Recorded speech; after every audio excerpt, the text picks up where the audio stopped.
أعوذ بالله من الشيطان الرجيم بسم الله الرحمن الرحيم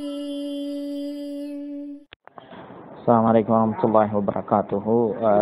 நோன்பு காலங்களிலே பகல் பொழுதில் குளிக்கலாமா? ஒருவருக்கு என்ன செய்கின்றது, நோன்பு நோட்டு இருக்கின்றார், அவர் டயர்ட் ஆகுவது போன்று தெரிகின்ற சந்தர்ப்பத்தில் அவர் குளித்து அவரை ஃப்ரெஷ் ஆக்கி கொள்ளலாமா?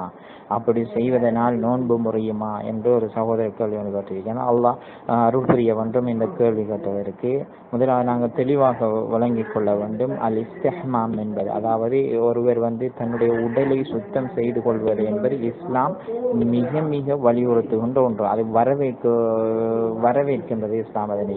இந்த அடிப்படையில் பார்க்கின்ற பொழுது ஒரு நோன்பாளி என்ன செய்கின்றார், நோன்பு நோற்றிருக்கின்றார், பகல் பொழுதை அடைகின்ற பொழுது அவருக்கு என்ன செய்கின்றது என்று சொன்னால் அந்த சூடு அதிகரிக்கின்றது.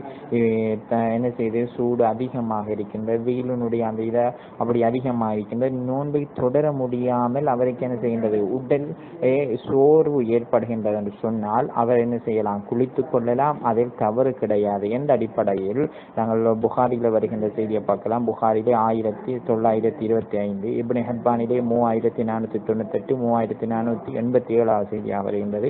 அதே போன்று திருமதியிலே 7779 செய்தியாக வருகின்றது. அதே போன்று திருமதியிலே 779 செய்தியாக வருகின்றது. இந்த செய்திகள் எப்படி வருகின்றது என்று சொன்னால், அன்ன ரசூலுல்லாஹி ஸல்லல்லாஹு அலைஹி வஸல்லம் கான யுத்ரிகுல் ஃபஜ்ர், நோன்பு காலங்களிலே நபி ஸல்லல்லாஹு அலைஹி வஸல்லம் அவர்கள் அந்த ஃபஜ்ரினுடைய நேரம், சஹருடைய நேரம் வருகின்ற பொழுது வஹுவ ஜுனுபுன் மின் அஹதிஹி, அவர்கள் குளிப்பு கடமையானவர்களாக இருப்பார்கள்.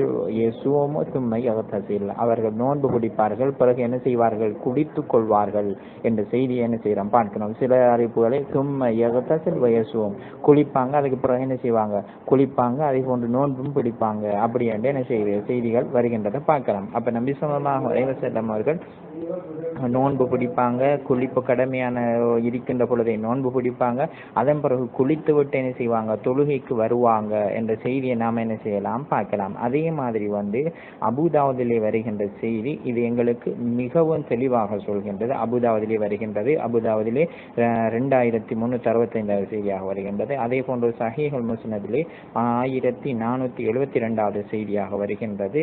நபி ஸல்லல்லாஹு அலைஹி வஸல்லம் அவர்கள் யஸுப்பு அலா ரஅஸிஹி அல்மாஅ, தன்னுடைய தலையின் மீது என்ன செய்வார்கள், தண்ணீரை ஊற்றிக் கொள்வார்கள். வஹுவ சாயிம் மினல் அஜஸ் அவல் ஹர், என்ன செய்வாங்க, நோன்பாளியாக இருக்காங்க, நோன்பாளியாக இருக்கின்ற சந்தர்ப்பத்திலே அவர்களுக்கு தாகம் ஏற்படலாம், அல்லது கடுமையாக சூடின் காரணமாக அவர்கள் தங்களுடைய தலையிலே நீரை ஊற்றிக் கொள்வார்கள் என்கின்ற செய்தி என்ன செய்கிறோம் பார்க்கம் சஹீஹான செய்தியாக இருக்கின்றது. ஆகவே இந்த அடிப்படையில் பார்க்கின்ற பொழுது ஒரு நோன்பாளி என்ன செய்யலாம், குளிக்கலாம், அதாவது ஷோப் போட்டு என்ன செய்யலாம், குளிக்கலாம், அதில் எந்த ஒரு தவறும் கிடையாது. அவருடைய நோன்பை அதை என்ன செய்யாது, முறித்து விடாது என்பதுதான் இஸ்லாத்தினுடைய நிலைப்பாடாக இருக்கின்றது. வல்லாஹு ஆலம்.